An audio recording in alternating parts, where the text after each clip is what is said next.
In this tutorial in Cyberlink PowerDirector, we're going to create a video effect where the letters look like they're on fire.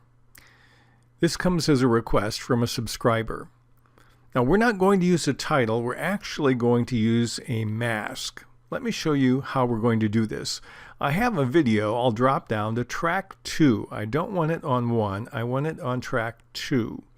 And it's some cyclists going down a highway. So let's assume that it's a very hot day. And we want to illustrate that with what looks like a title, but really isn't. So I'm going to click on that clip.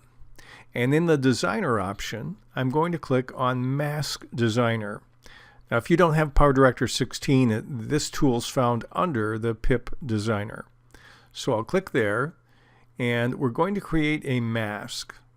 I'll click on the Create Mask button on the left side, and it will immediately try to create a mask made of words, letters and words. That's what we want. So I'll just say, very hot day. And I'll do Control A to select it all, and then we'll shrink it down a little bit. And I will move my mask maybe over here. Okay, so now I have my mask, which will serve as a title. I'll click on OK. Now, if I look carefully, what my mask creation did is it masked out everything except the letters. I want the opposite, so I'm going to click on Invert Mask on the left side. And now I have my very hot day. If I click on OK, now this is superimposed on the screen. Now, it's okay, but it's not all that interesting. Let's make it more interesting. Remember, a mask basically punches a hole in that track's video or picture.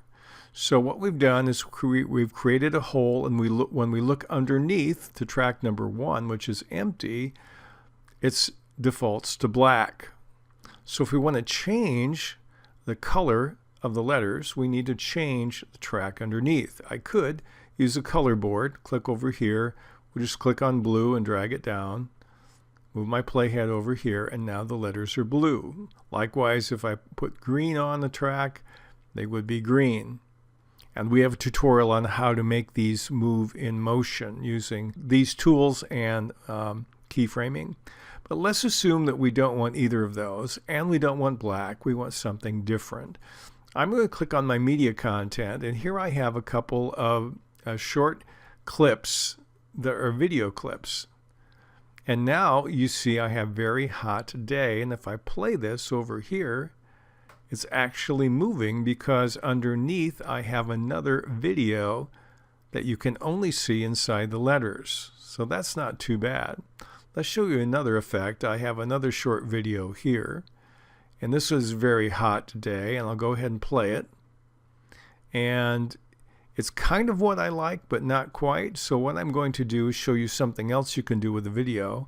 I'll double click on this, and I know that my very hot day, there's my letters, I want it mostly in the flames, so I'm going to make sure I have all the flames over here.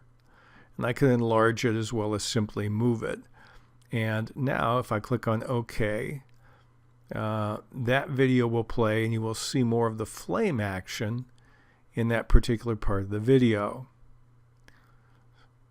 So those are a couple of ways that you can take a pretty standard text like the one we see here and put behind it almost any kind of video. It doesn't have to be fire.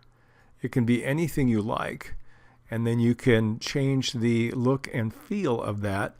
You haven't used text, you've simply used a mask and put something behind it that makes it a little more eye-catching.